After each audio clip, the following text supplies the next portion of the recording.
Fotografada em Ipanema, na zona sul do Rio de Janeiro, a campanha da rede italiana de roupas Relish causou polêmica.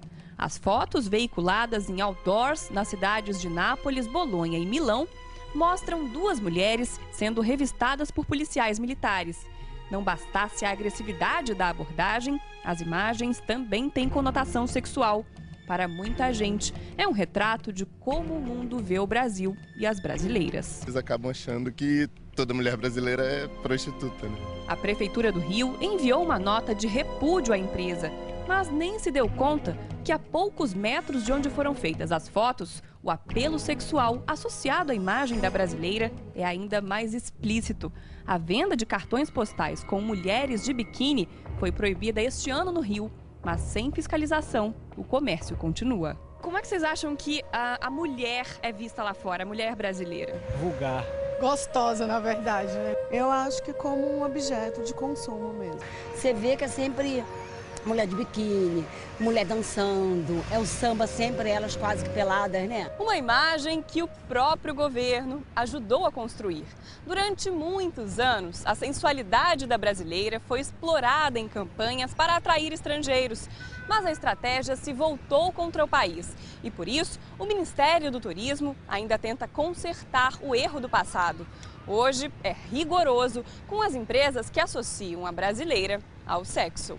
Ano passado, a Embratur, empresa brasileira de turismo, acusou a editora que publica esta revista de ofensa às mulheres. O Rio for Parias, ou Rio para Festeiros, é um guia de turismo escrito em inglês pelo brasileiro Cristiano Nogueira. Como o título sugere, é feito para estrangeiros que vêm à capital fluminense em busca de festas. Com uma linguagem informal, o autor classifica as brasileiras em 4 tipos e explica ao leitor a melhor forma de abordá-las. Neste artigo, este professor da PUC chama o guia de uma grande piada de mau gosto.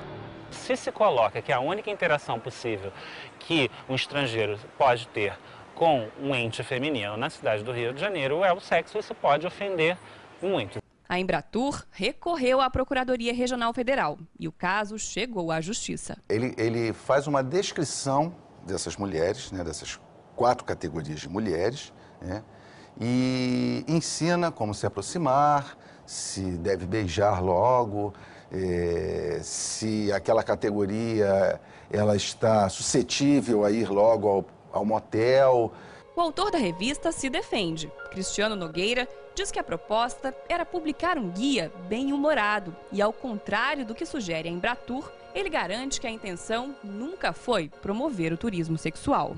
A ideia foi fazer o quê? Fazer um capítulo explicando essas diferenças culturais para, evitar problemas e, segundo, para você poder conhecer um brasileiro, né, ter um relacionamento com um brasileiro não pago.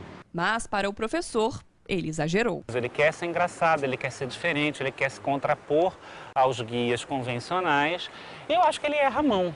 O guia, em um determinado momento, diz que as mulheres brasileiras são uma máquina de sexo. Então, só essa expressão, acho que já demonstra claramente, né, o quanto é maltratada a mulher brasileira nessa revista. Cristiano diz que o professor e a procuradoria não traduziram o livro da forma correta, mas admite que o conteúdo tem sim uma conotação sexual.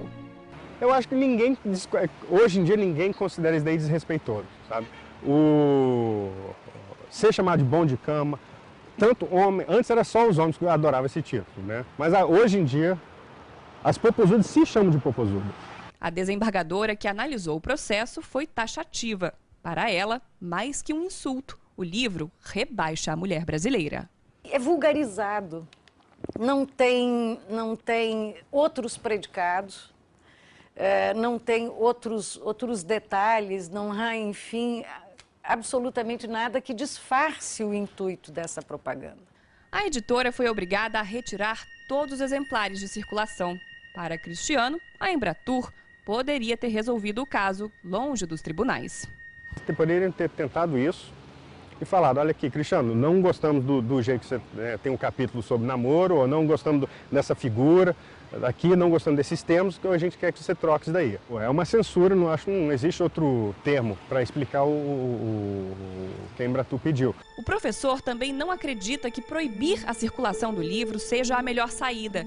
Leonardo Nami lembra que a editora publicou um conceito que o próprio brasileiro ajuda a disseminar. E é exatamente isso que precisa mudar.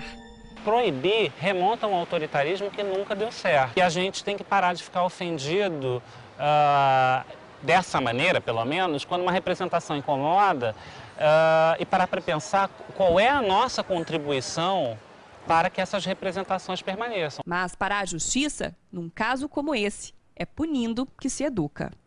Não é porque não se tem mais censura ou a lei de imprensa foi revogada que as pessoas possam pensar que podem dizer o que querem e fazer o que querem. A liberdade de expressão, que sempre deve ser respeitada, ela deve limitar, ela deve respeitar alguns limites, né, éticos, alguns limites de respeito às pessoas também. Essa mulher brasileira não é só isso. Ela é uma mulher inteligente, batalhadora, estudiosa, mulher dona de casa, que busca um trabalho para uma educação melhor para o seu filho. É um conhecimento como um todo, não só corpo, mas conhecimento também.